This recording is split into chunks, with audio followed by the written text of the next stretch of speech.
Toma 2 segundos abrocharse el cinturón de seguridad.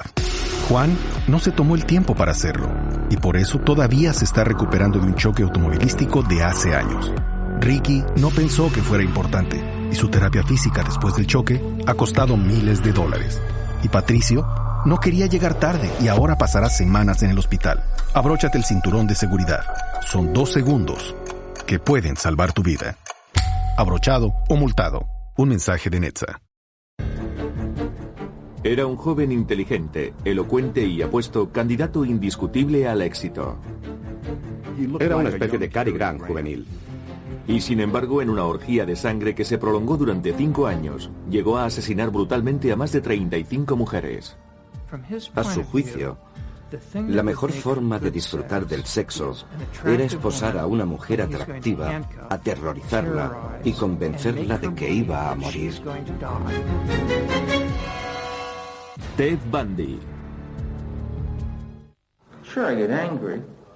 Very, very angry and indignant. I don't like being locked up for something I didn't do, and I don't like my liberty taken away, and I don't like being treated like an animal, and I don't like people walking around and ogling me like I'm some sort of weirdo, because I'm not.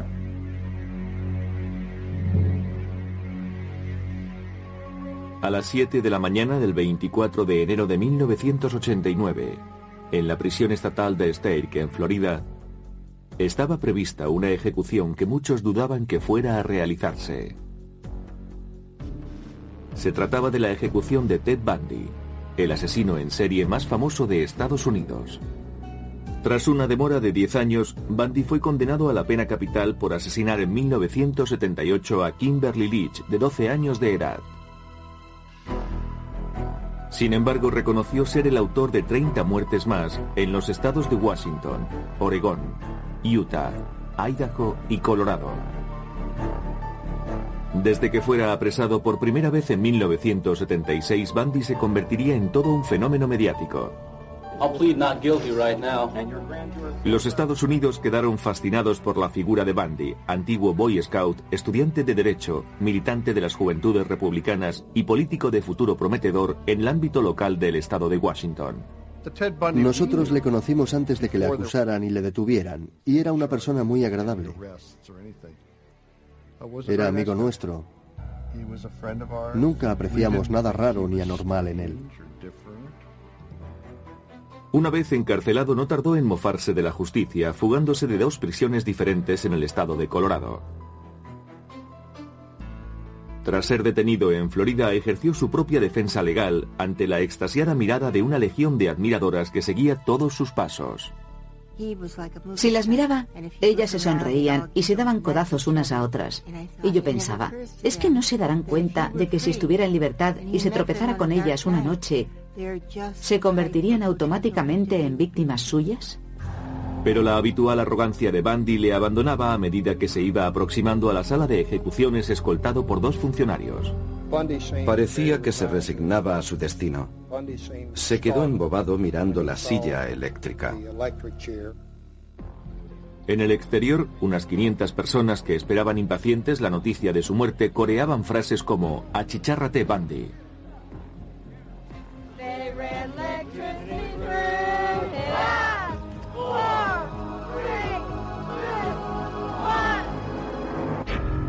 A las 7:16, el verdugo apretó el botón.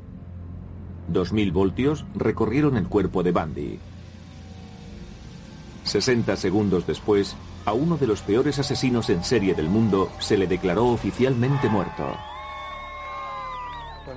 Al finalizar la ejecución, reinaba un ambiente de fiesta entre la gente que esperaba fuera. Vítores, claxones, una auténtica verbena. Su muerte fue más rápida que la de cualquiera de sus víctimas.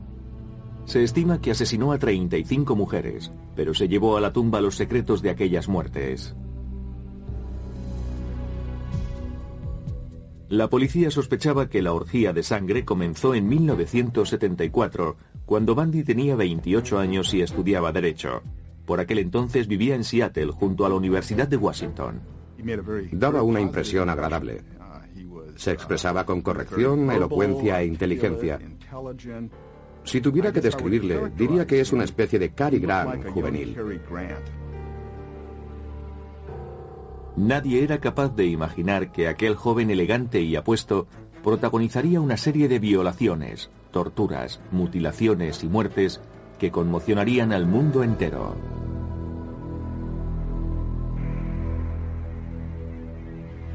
Pasadas las 12 de la noche del 4 de enero de 1974, Ted Bundy se acercó a la casa donde vivía Johnny Lenz, estudiante de la Universidad de Washington, de 18 años de edad. Accedió al interior de la vivienda a través de una ventana, y una vez dentro golpeó salvajemente a su víctima con una barra de hierro cuando ésta estaba dormida. A la mañana siguiente el cuerpo de Johnny fue hallado en medio de un charco de sangre, con un trozo de madera procedente de la cabecera de su cama introducido a presión en la vagina. Bundy eligió a Johnny por una razón muy concreta. Poseía ciertas características físicas comunes a todas sus víctimas. Llevaba el pelo largo, peinado con la raya al medio. Aún habrían de pasar años para que la policía desentrañase el móvil de los crímenes de Bundy. Linda Ann Healy cursaba el último año de sus estudios de psicología. El 31 de enero de 1974, cuando Linda estaba durmiendo, Bundy irrumpió en su habitación. Tras dejarla inconsciente, la envolvió con sábanas y la sacó del inmueble. Transcurrió un año hasta que fue hallada su cabeza, así como otras partes de su cuerpo. Tanto para los perseguidores de Bundy como para quienes más tarde tratarían de entender los motivos de sus crímenes, el enigma seguía en pie. ¿Qué pudo inducir a un joven encantador e inteligente como él a perpetrar tamañas atrocidades contra personas a las que no conocía siquiera? Consideraba a sus víctimas como cosas, no como personas. Nunca le oí referirse a ellas como mujeres. Para él no pasaban de ser simples objetos. La vida de sus víctimas no tenía valor para él, porque no pensaba que fuesen personas de carne y hueso. La idea de conmocionar a los agentes de la ley y ocasionar sufrimiento a los padres le resultaba emocionante porque de esa manera materializaba su venganza. Sin embargo, Bundy, al igual que otros asesinos en serie, era capaz de ocultar a la perfección el impulso asesino que le dominaba. Sus amigos, su familia y sus compañeros le consideraban una persona perfectamente cuerda. Parecía un buen chico. Era un placer charlar con él. Sabíamos algo de su actividad profesional y pensábamos que tenía un futuro prometedor. Era un triunfador en ciernes. Uno de los rasgos más importantes de su personalidad era que parecía muy sincero. Era como si emanase sinceridad por todos sus poros. Pero las apariencias engañan. Bundy era un maestro del engaño. En aquellos momentos no me di cuenta de que llevaba una máscara cuidadosamente diseñada para relacionarse con los demás. Ni por lo más remoto advertí al monstruo que acechaba bajo el disfraz. Pero desde 1974, ese monstruo llevaba muchos años oculto tras la máscara. Quizá desde la infancia. Siempre albergué la sospecha de que bajo esa apariencia de niño bueno bullía una intensa hostilidad, seguramente hacia su propia madre.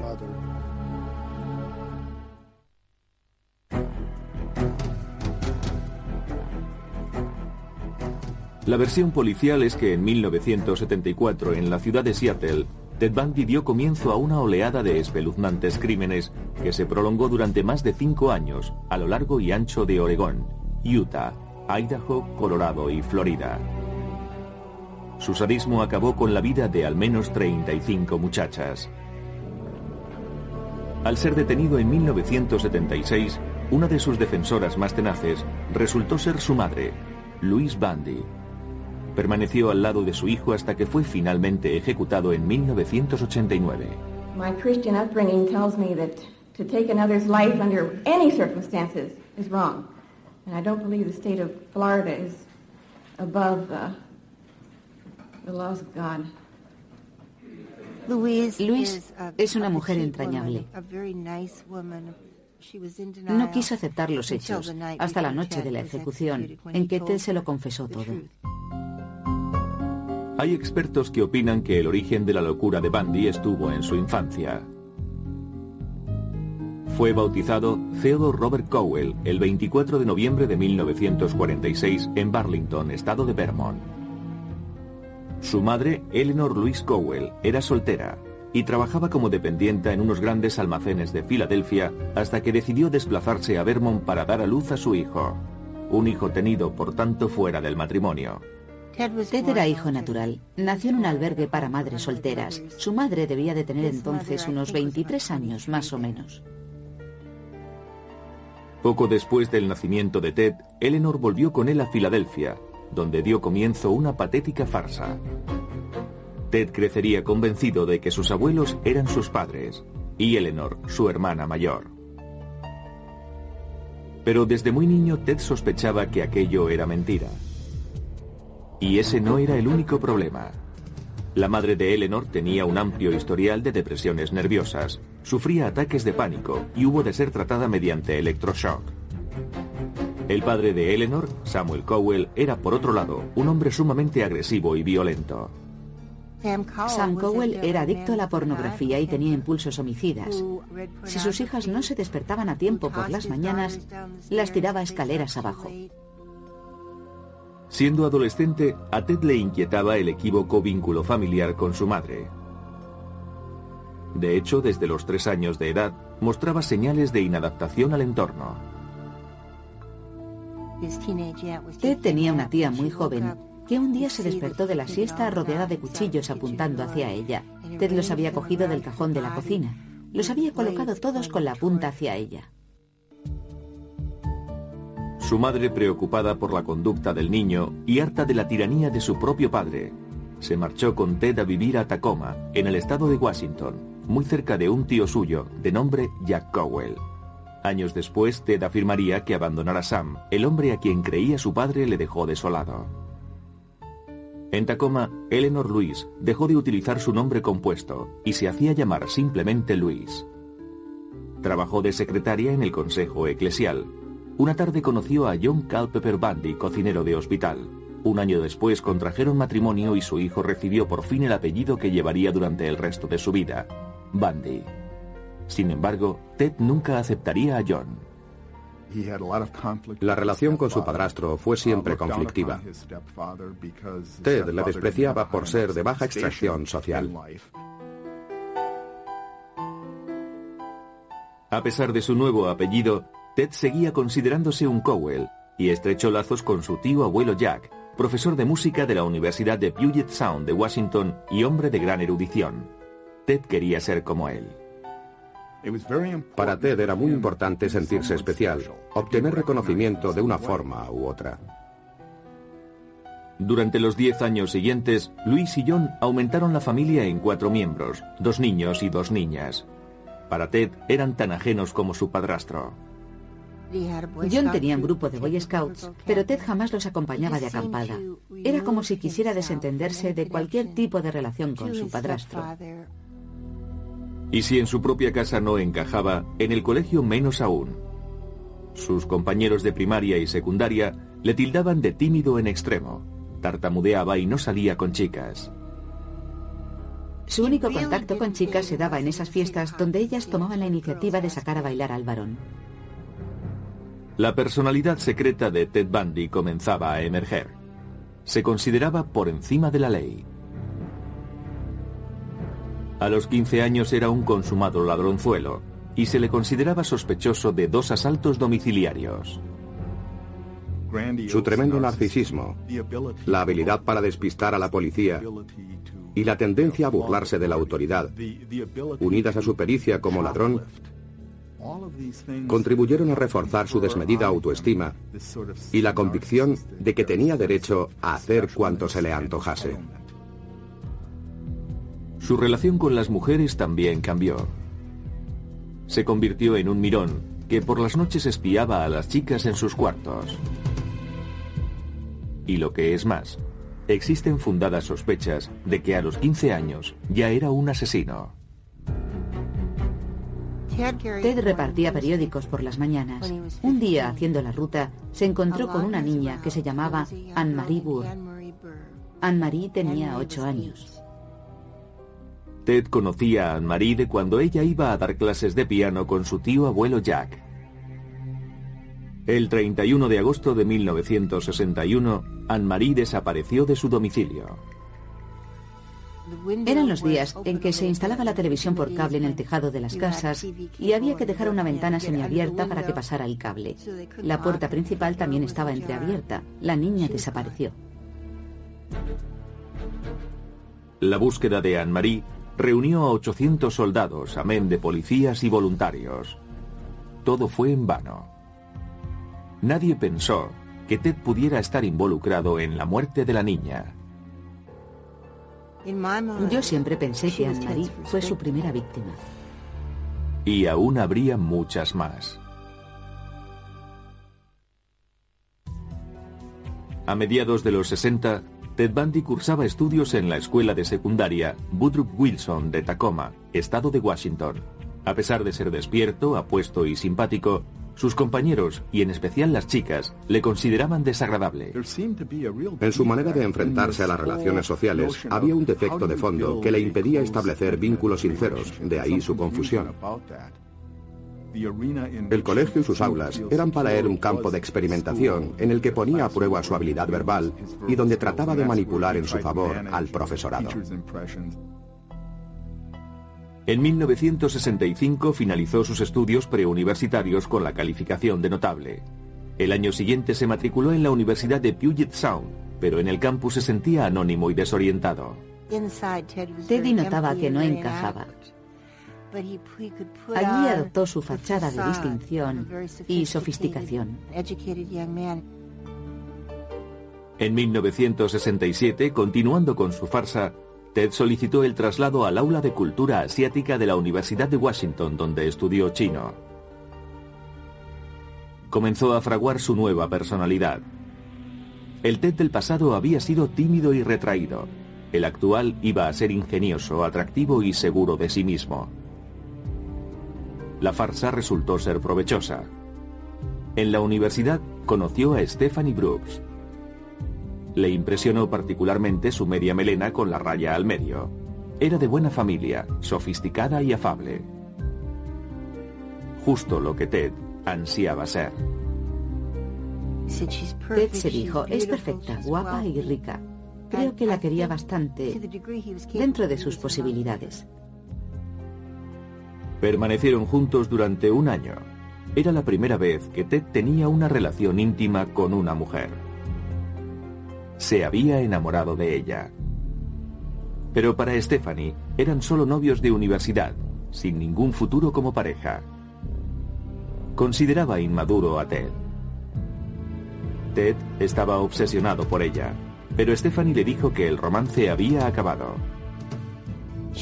Ella le dijo que no llegaría a nada, que carecía de ambición, que no sabía arreglárselas, que le faltaba un proyecto de futuro. Ted quedó desolado. Abandonó sus estudios y decidió marcharse a Filadelfia a ver a los suyos. Su visita obedecía a un propósito. Necesitaba la respuesta a la pregunta que tanto le inquietaba. ¿Quién era él? Tras examinar el registro civil de Filadelfia, se traslada a Burlington, en Vermont.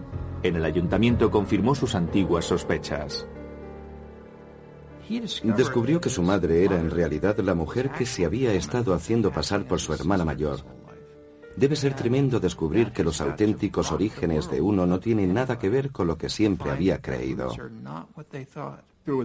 Su percepción de la propia identidad debió de tambalearse. Debió quedarse perplejo al descubrir que era hijo ilegítimo. Se sintió vilmente traicionado por una mujer, su madre. Y en un momento en el que aún se estaba tambaleando a causa del rechazo por parte de su primera novia. Muchos observadores opinan que fue en ese periodo cuando Ted Bundy decidió vengarse de las mujeres al considerarlas responsables de haberle arruinado la vida. Haciendo gala de una fría determinación, volvió a la Universidad de Washington, alquiló una habitación cercana y se matriculó en psicología. Destacaba en todas las asignaturas y se sintió renovado con una nueva meta en la vida. Algo tétrico se agitaba en su interior, pero Ted lo ocultaba. Las personas como él tienen la habilidad de crear compartimentos estancos en la mente. La identidad maligna, el demonio, el monstruo degenerado vivía en uno de esos compartimentos. Todo parecía indicar que la vida de Ted daba un vuelco a mejor. En 1969 conoció a la joven divorciada Elizabeth Kendall. Primero vino la amistad, después el amor. Era una joven muy tímida pero muy lista. Procedía de Utah. Se conocieron en un pub. Ella le quería sin reparos.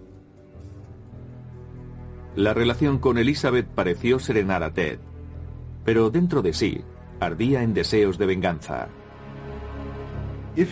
Si tu personalidad más íntima es negativa y la envidia te corroe, necesitas destruir la belleza que ves en los demás.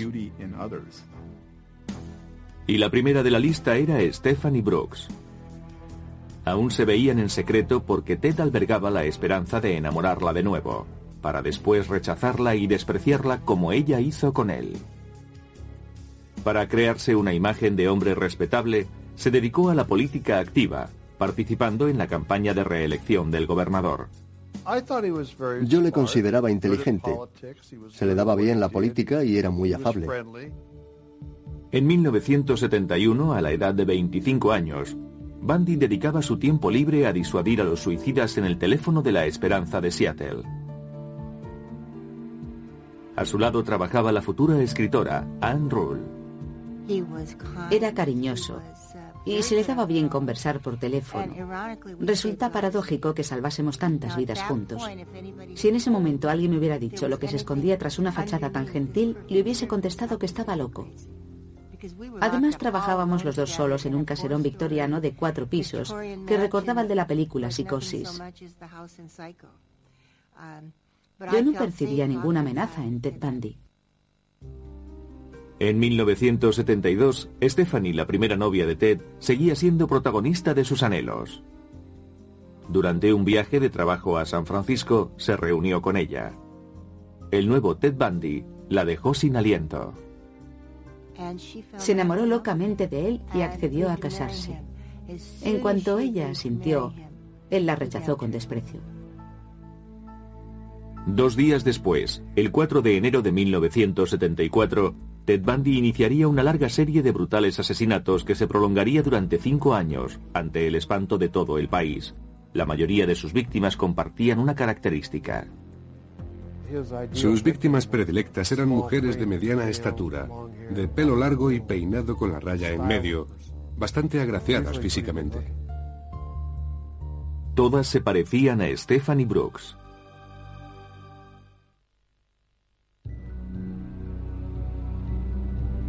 El 4 de enero de 1974, después de la ruptura con Stephanie Brooks, Ted Bundy dio inicio a su lista de asesinatos.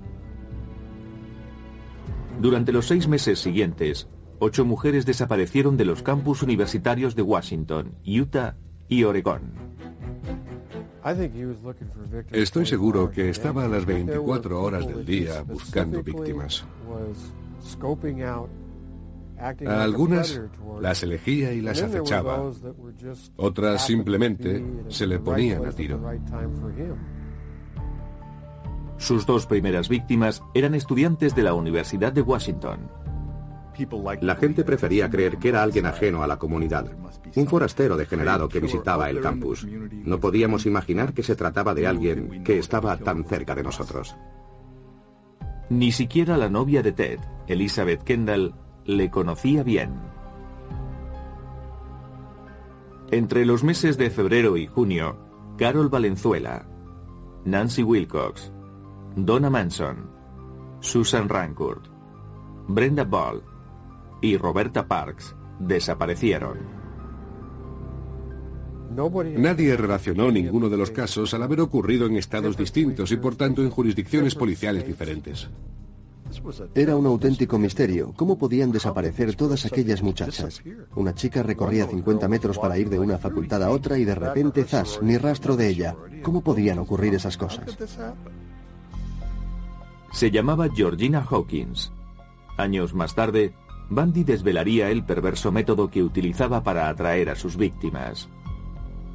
Se valía de los buenos sentimientos de estas, fingiéndose lesionado. Las chicas que elegía solían dedicarse a realizar labores sociales. Él aparecía con muletas como si estuviese cojo. Dejaba caer los libros y le pedía a una joven que le ayudara a recogerlos.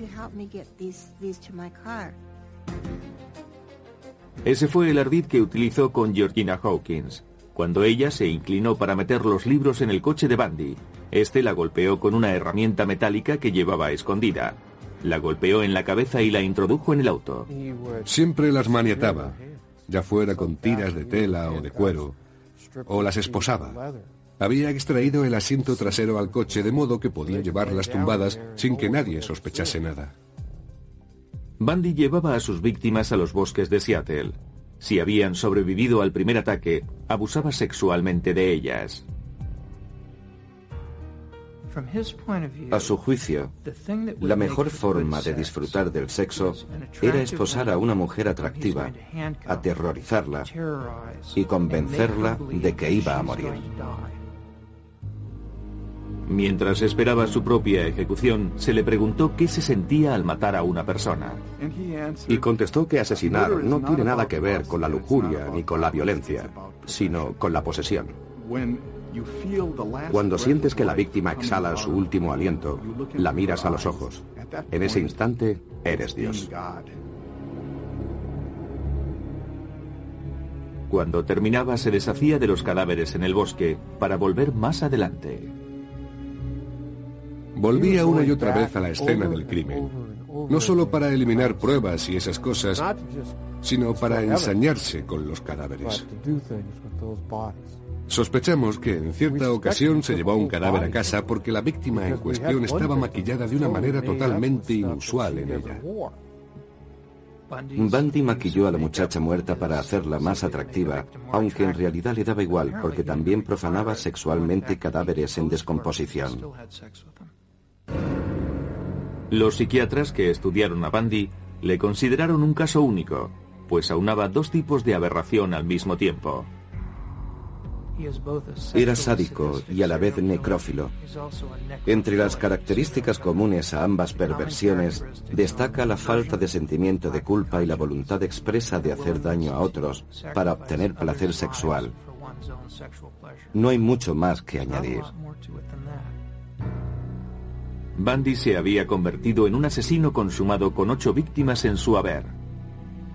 En julio de 1974, su adicción le llevó a matar a 2 mujeres el mismo día.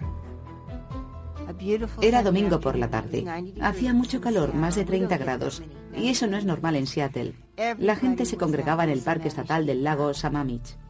Allí se encontraba Janice Ott, tomando el sol, cuando Ted la abordó. Llevaba un brazo en cabestrillo, y solicitó la ayuda de Janice para asegurar su barca al coche. Ella se levantó y le tendió la mano para saludarle. Ambos se presentaron con toda normalidad. Janice se alejó junto a Ted y no se la volvió a ver con vida. 1 hora más tarde, Ted volvía al parque.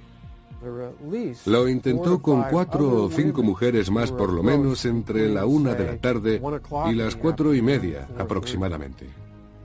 Pero esas mujeres percibieron en Ted algo que las hizo alejarse.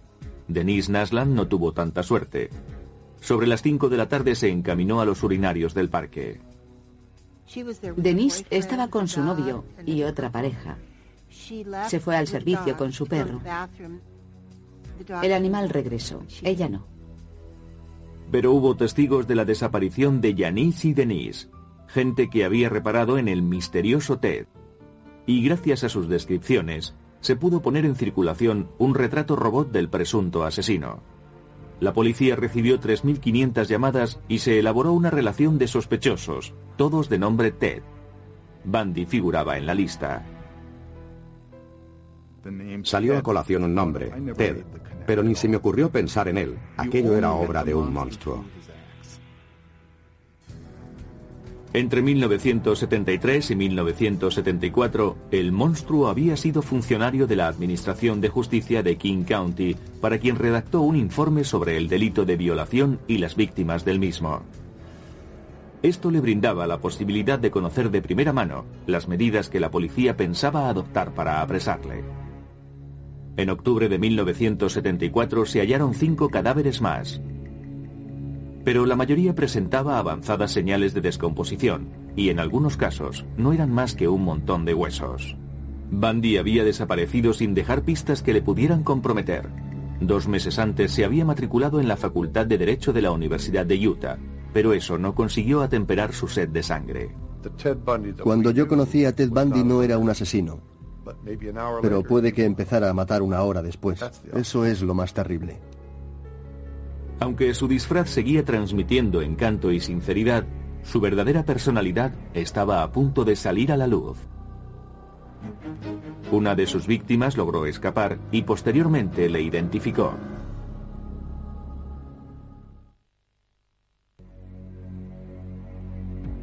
A principios del mes de noviembre del año 1974, Bundy había asesinado ya al menos a 11 mujeres en Oregón y a 2 más en Utah, donde ahora residía.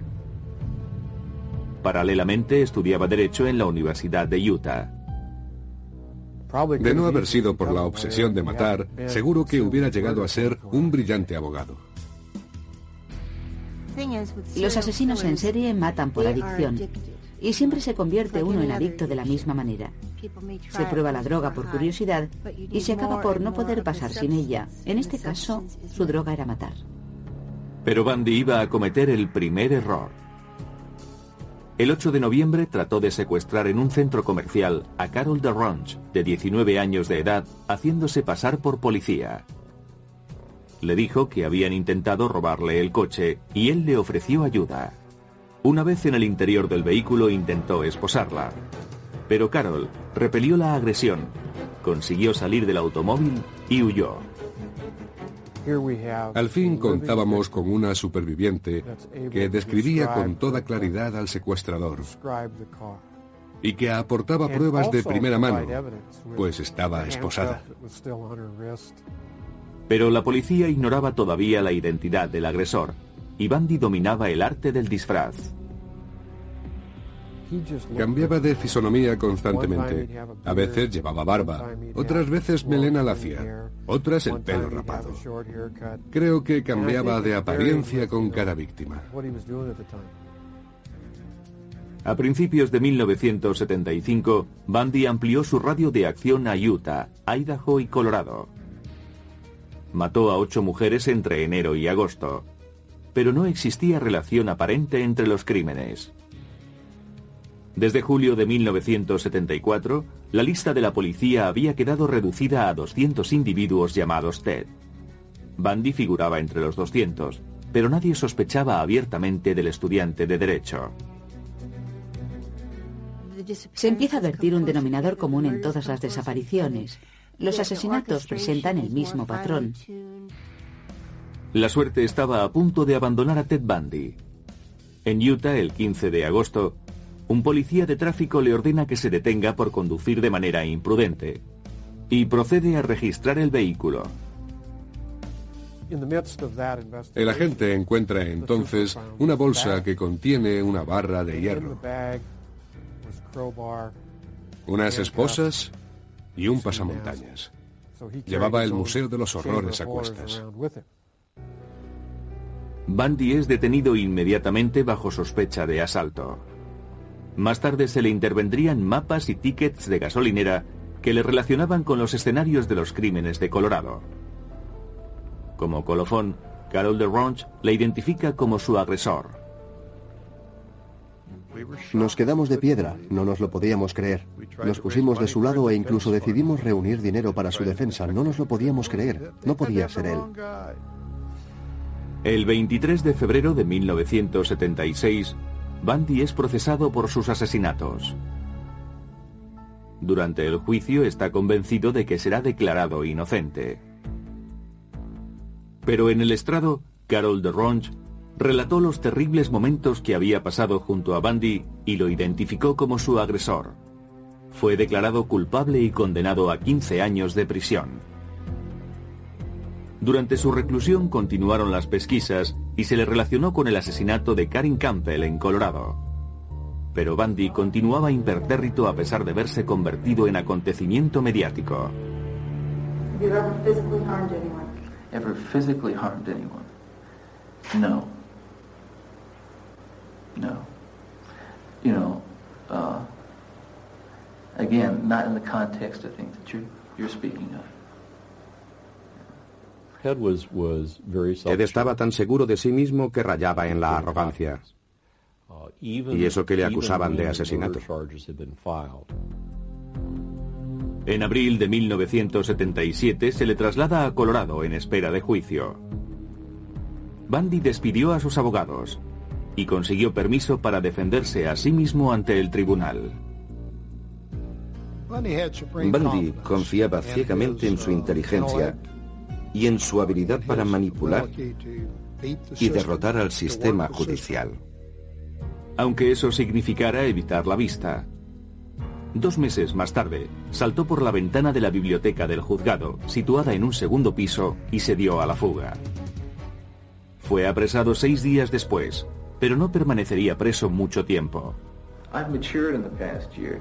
Believe me, I've grown in the past year, and I've learned a lot of things about myself in the past year. My only misgivings is that I might never be in a position to apply it, on the streets where I'd like to apply it. Nada más lejos de la realidad. La Nochevieja de 1977, Ted Bundy se deslizó por el conducto de ventilación de la prisión de Colorado y se fugó por segunda vez. Pasó por encima de su propia celda, sobrepasó el cuarto de vigilancia y se encontró en medio de la ventisca. Ted Bundy estaba libre para seguir matando. Ted Bundy había realizado una espectacular fuga que le conduciría hasta Florida. Era, para su propia jactancia, uno de los delincuentes más buscados por el FBI. Seguro que eso le encantó. Yo siempre decía que la infamia se encarnó en Ted. Cambió de nombre, se dejó barba y se instaló en Tallahassee, dedicándose a pasear por el campus de la Universidad del Estado de Florida. Creo que llegó a la ciudad alrededor del 8 de enero, decidido a, según confesaría más tarde, no dar ni un paso en falso. Pero su resolución se tambalearía. Apenas pasada la medianoche del 15 de enero de 1978, tan solo 2 semanas después de la fuga, Bundy penetró sigilosamente en la sede de la Hermandad Universitaria Chi Omega. Recorrió habitación tras habitación sin despertar a sus ocupantes. Apaleó, violó y asesinó a Lisa Levy y a Margaret Bowman. Agredió hasta casi matar a sus compañeras de cuarto, Karen Chandler y Kathy Kleiner. Creo que entró allí con el propósito de matar a todas las mujeres que viera. Pero sus desmanes no acabaron ahí. Irrumpió en el apartamento de Cheryl Thomas a menos de medio kilómetro de distancia y se ensañó con ella. Pero contra todo pronóstico, Cheryl sobrevivió. Fue la 5ª víctima de Bundy aquella noche. No es que fuera incapaz de sentirse culpable por lo que había hecho, es que creía tener derecho a hacerlo, ya que las mujeres le habían tratado mal, ¿por qué no pagarles con la misma moneda? Volvería a matar 3 semanas después. Su víctima en esta ocasión fue Kimberly Leach, de 12 años, muy querida por sus compañeros de clase.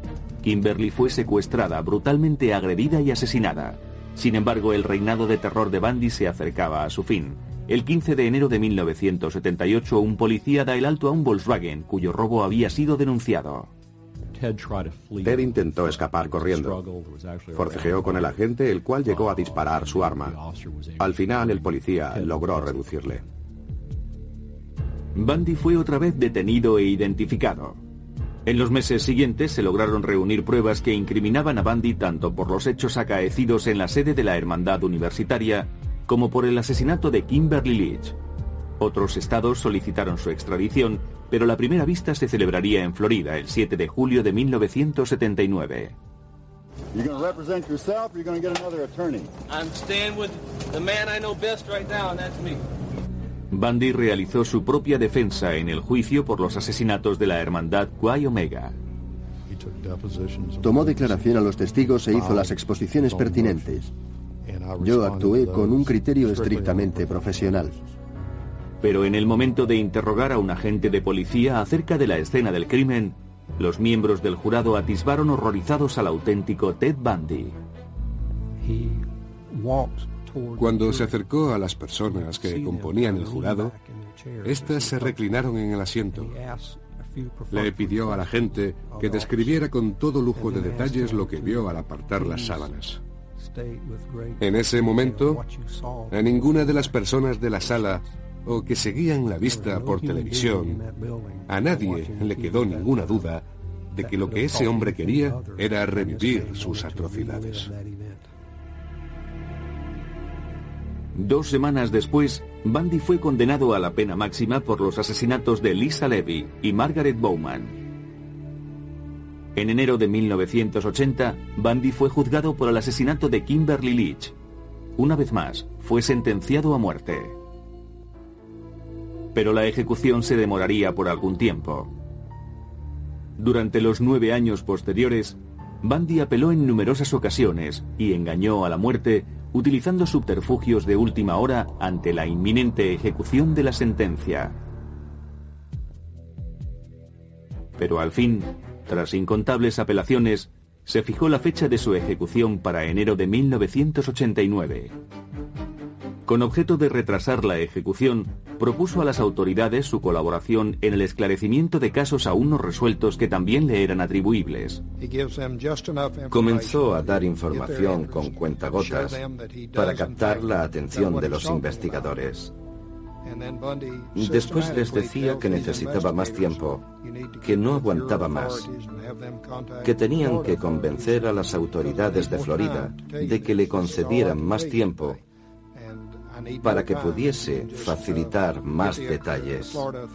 Fue una estratagema desesperada. Estaba quemando el último cartucho.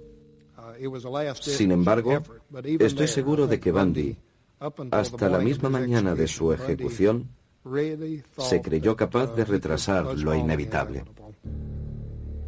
Pero fue en vano.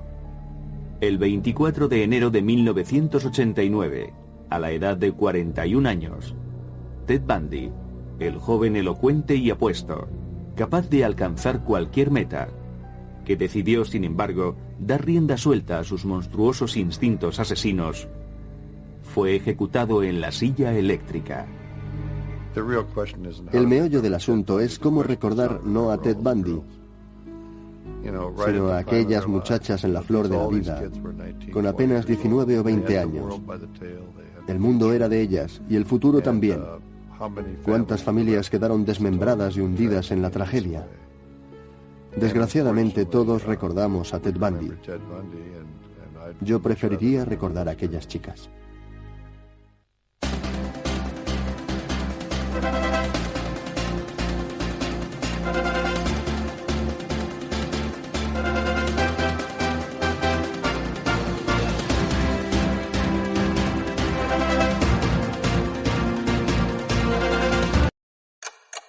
Toma 2 segundos abrocharse el cinturón de seguridad. Juan no se tomó el tiempo para hacerlo, y por eso todavía se está recuperando de un choque automovilístico de hace años. Ricky no pensó que fuera importante, y su terapia física después del choque ha costado miles de dólares. Y Patricio no quería llegar tarde y ahora pasará semanas en el hospital. Abróchate el cinturón de seguridad. Son 2 segundos que pueden salvar tu vida. Abrochado o multado. Un mensaje de NHTSA.